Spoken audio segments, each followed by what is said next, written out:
Hey, what's up guys, and welcome back to another Reddit Stories video. You guys continue to ask for more of these videos, so I will keep making them. They're a lot of fun to make and record, and I keep finding better and better stories, so sit back, relax, and if you're new here, subscribe. It's this channel's goal to be at 250,000 subscribers by the end of the year, and I think we can do it, so please subscribe, and alright, anyways, let's get into the first story. Strange encounter while hunting in rural Texas. True story. This happened when I was growing up around 2004 or 2005 when I was about 13 years old. It took place in a rural area a good ways outside the town of Uvalde, Texas. The town itself was really small back then and not much to look at, and it's one of those towns that really isn't on the way to anywhere important.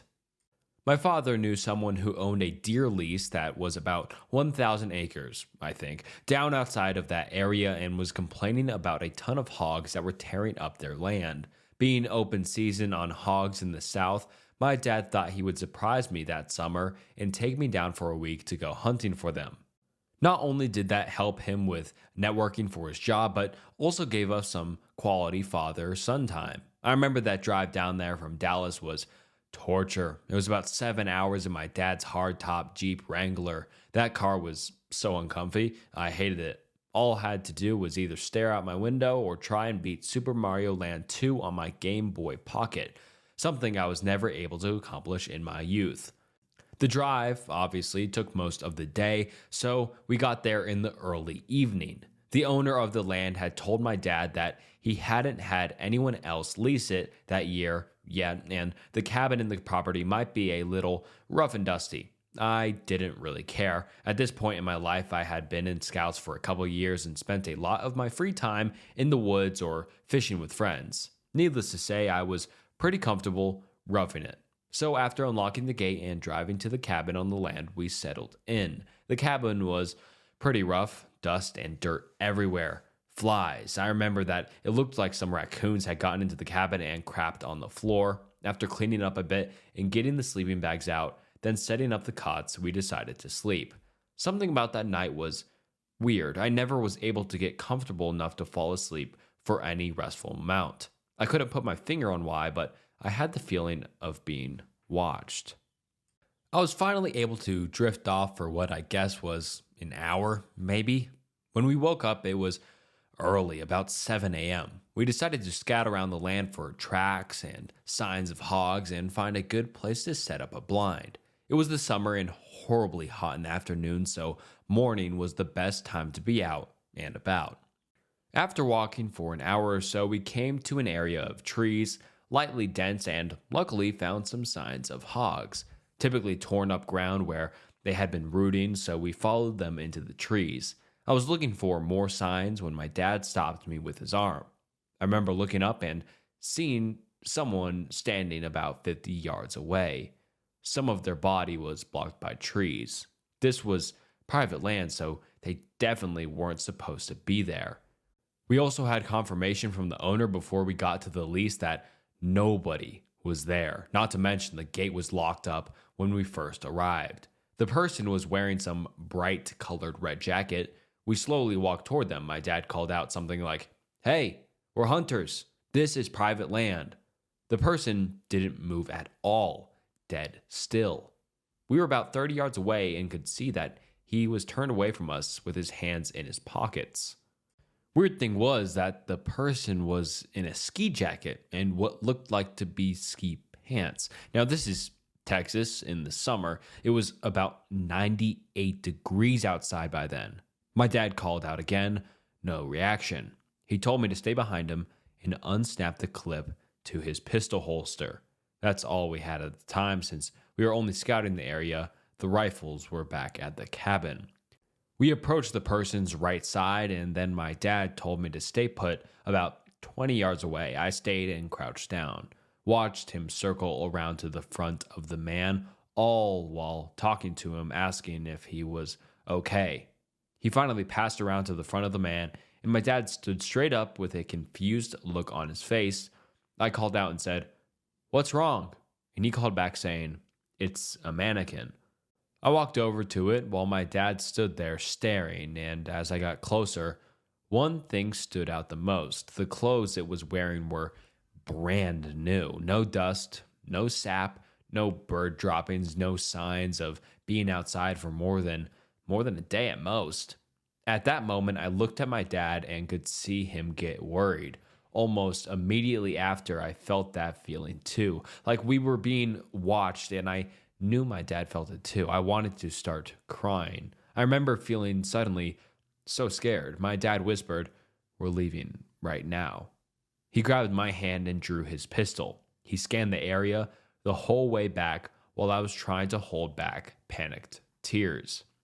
We got back as fast as we could. I was terrified, so it felt like an eternity, but in reality, it was only about 45 minutes max. After returning, we packed up and beat feet. We drove back home that day and didn't talk much on the way back. I remember right after we left, my dad called his buddy, the owner of the land, and he was confused. He said that he would go check it out next week when he was in the area. He also said that he had never had an issue with people because his property was high fenced. My dad normally isn't a paranoid person, but me being young and the lease possibly having someone there we didn't know about, he decided to be cautious and just get out of there. After we got back home, we talked, and my dad wasn't able to sleep the night before as well. He had the same feeling, but didn't want to wake me up because he thought I was sleeping too.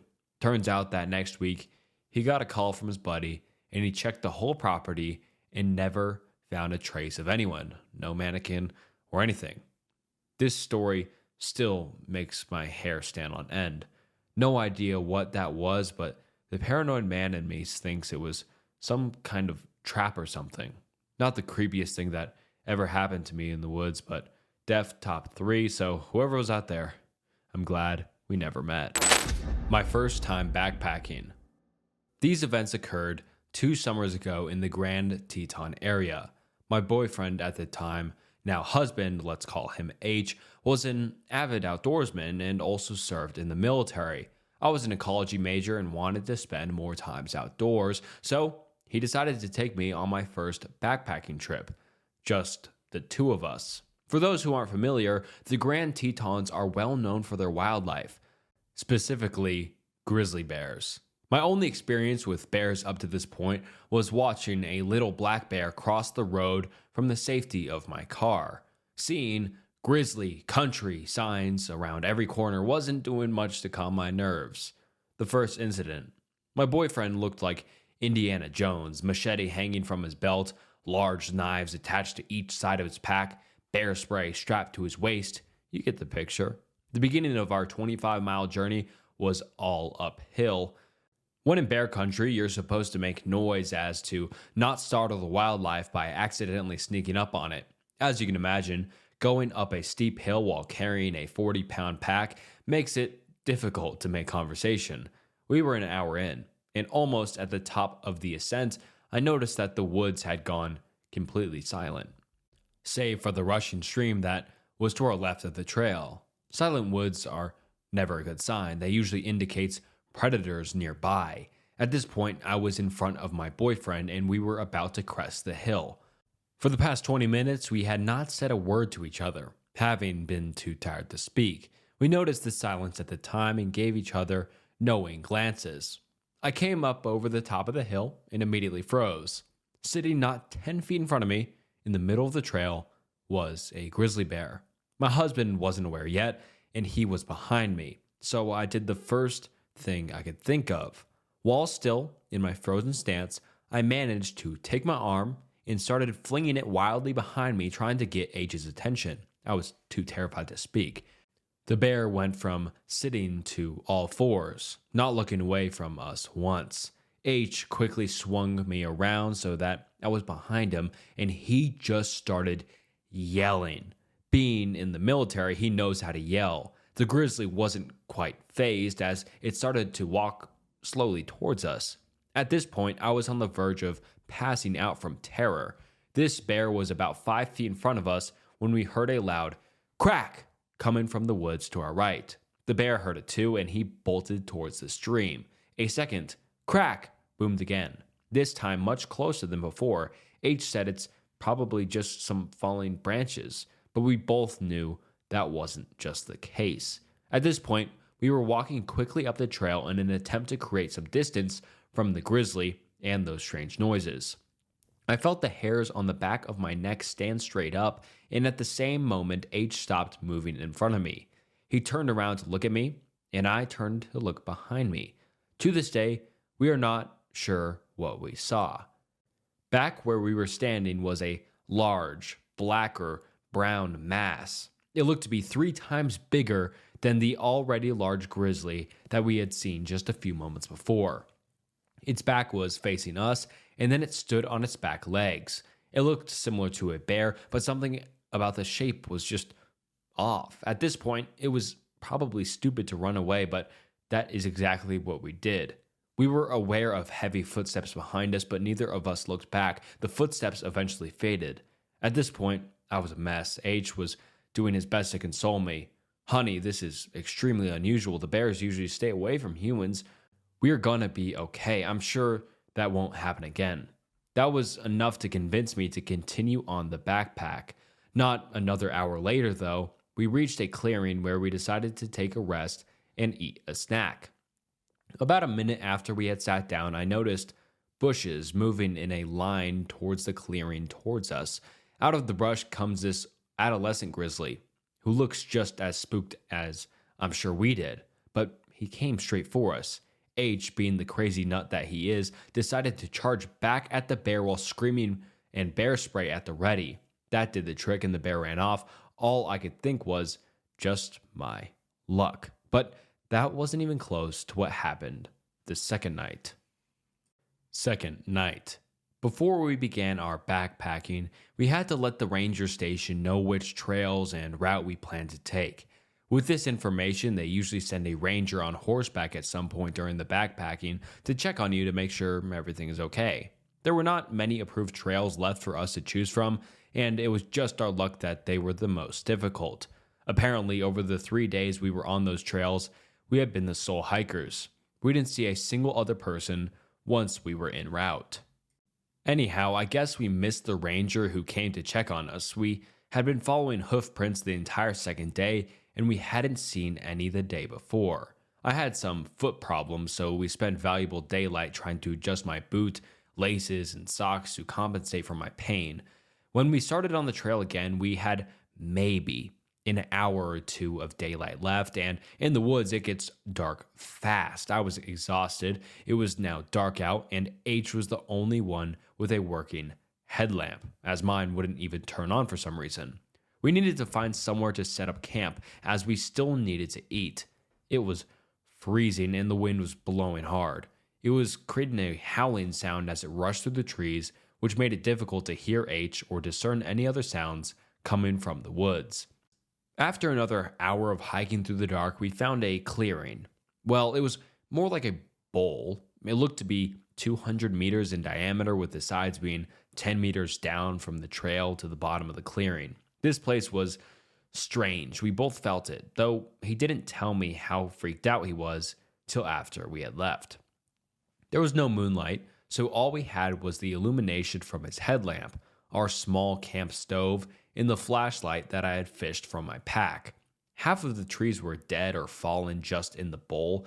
The vegetation everywhere else was very dense. To help alleviate my anxiousness, he started playing Ninja Sex Party out of his portable speaker. This didn't help much, as it just echoed off the trees, creating a dissonant sounds. He also thought it would ward off any predators nearby. This is when we knew our anxiousness wasn't paranoia.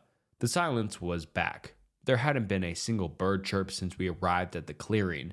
It also may have had to do with the obnoxious music, but because of our previous experience, we decided to turn off the music and head into the tent. Also, it was freezing. As soon as we were situated in our sleeping bags, we heard deep cracks and thuds echoing from beyond the tree line. Falling trees? There had been a lot of wildfires and very little rain this season. Thud. We both froze. That sound wasn't an echo. It came from inside the clearing. Definitely not a falling tree. Thud. It came from right outside our tent. We Both stopped breathing. H's hand found mine, and we clung to each other, paralyzed. Something dragged across the outside of our tent, making an indent as it went along. It was thin, almost like a finger. "What is it?" I whispered, shaking. "I don't know. Shouldn't be a person. We're the only ones on this side of the mountain." I was trying my hardest to stifle sobs, trying to listen to what was outside. I could hear steps, but couldn't decipher what it was. The steps stopped, and then the whole side of the tent was slowly pushed inwards.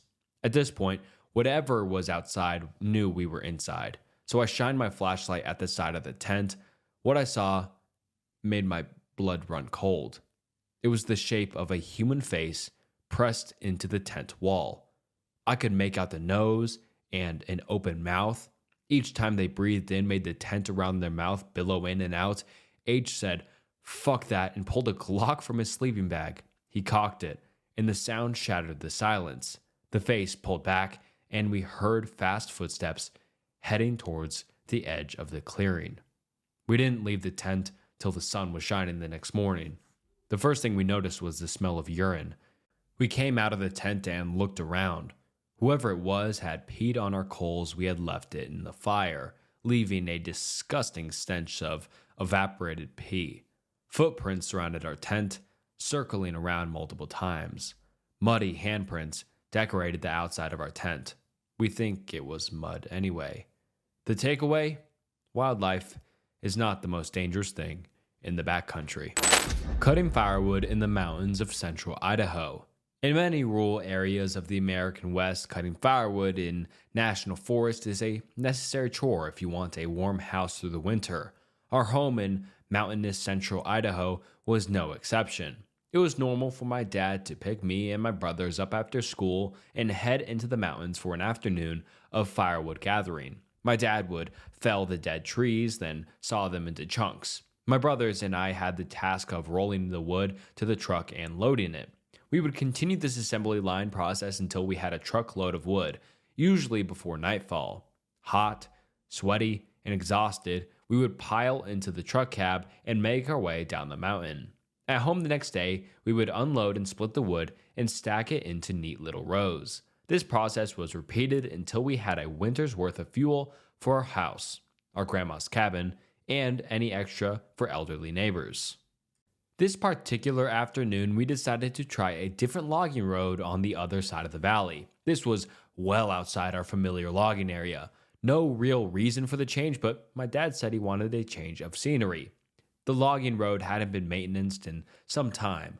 Large rocks and fallen branches littered the path. My brothers and I had to watch out in front, pushing rocks and wood out of the way as my dad lurched the truck up the switchbacks. Yard by yard, we slowly made our way up the mountain. That hike was physically brutal. As we ascended the mountain and got further into the trees, this odd feeling started to set in. I wasn't sure if it was the exhaustion from the hike or something more. There was an electricity in the air, like the whole mountain was buzzing at a wavelength just below my senses. In some odd way, it felt like the mountain knew we were there, and it wasn't welcome to the fact. I wanted to say something to my brothers, but before I opened my mouth, my younger brother said, "Does anyone else feel like we're not welcome here?" My older brother and I stopped in our tracks and looked at him. Both of us nodded in agreement. This moment was broken by my dad honking and motioning us to continue clearing the path. Reluctantly, we pushed forward to a small clearing in the woods where we finally stopped the truck. My dad, oblivious to our apprehension or simply choosing to ignore it, grabbed a saw and went to work. As the wood was felled and loaded, I couldn't shake this ominous feeling enveloping me like a dark shroud. I noticed my brothers were taking occasional glances over their shoulders as we worked. Everyone but my dad, it seemed, was on edge. The sun nestled down into the trees and twilight began to set in. As the light drained from the sky, my anxiety only intensified. It wasn't until my dad unexpectedly told us to load up that a wave of relief flooded over me. I could see the tension in my brothers melt away as well. The truck wasn't fully loaded. In oddity, getting a half load was a waste, according to my dad.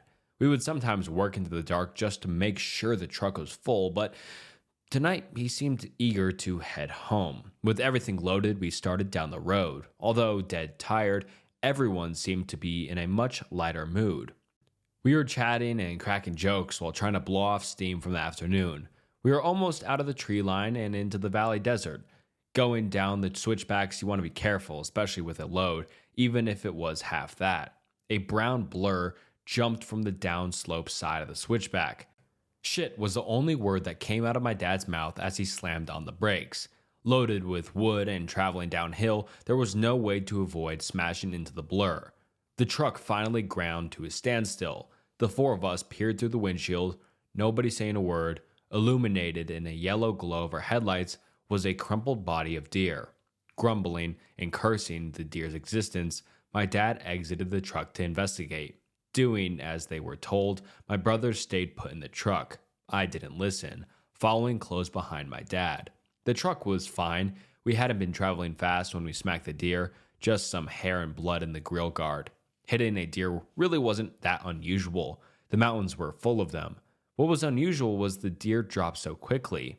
At faster speeds, deer could still be upright and sprinting away to die in the woods after a collision. That last burst of an adrenaline dump. This one fell over like a rag doll. Before even approaching the carcass, a deep, foul smell hit us. Deer smell bad when they're alive, but this was on a whole other level. It was the smell of decay and rot. My stomach began to turn as we got closer. My nostrils were burning. Coming up on the deer, it was clearly dead. Really, really dead. The stench was so overwhelming, my eyes were watering. The body was a true horror scene. The deer's eyes were gone, replaced with sunken, hollow hole. As if to overcompensate for their absence, the tongue was swollen and black as coal.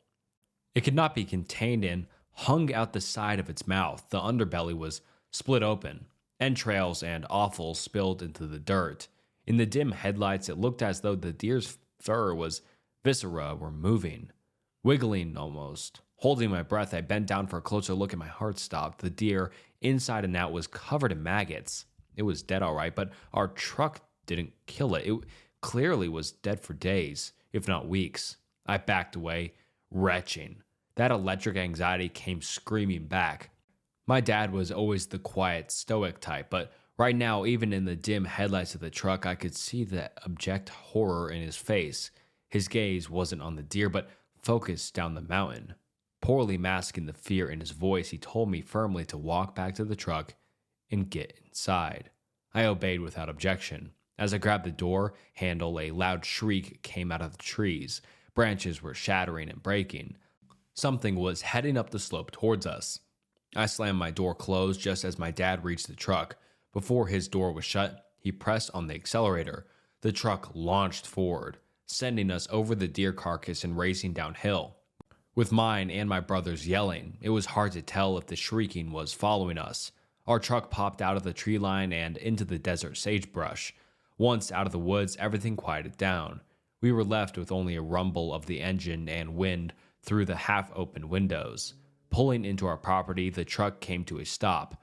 We sat in silence. No one moved to leave the truck. Everyone started talking at once.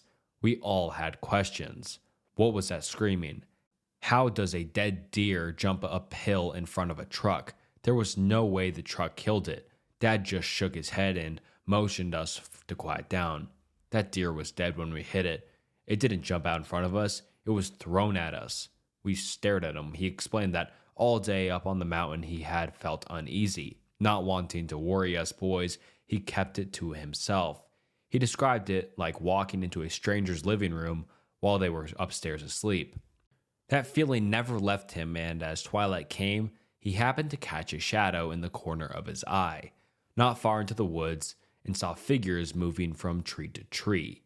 He couldn't focus on them long enough for a good look before they dodged behind trees. His stomach dropped. Working hard to keep his composure, he hurried us to the truck to leave.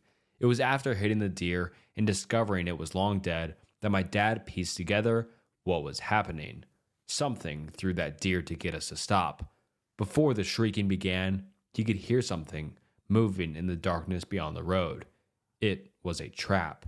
Running back to the truck could have started an ambush or triggered a prey drive, so we walked back to the truck.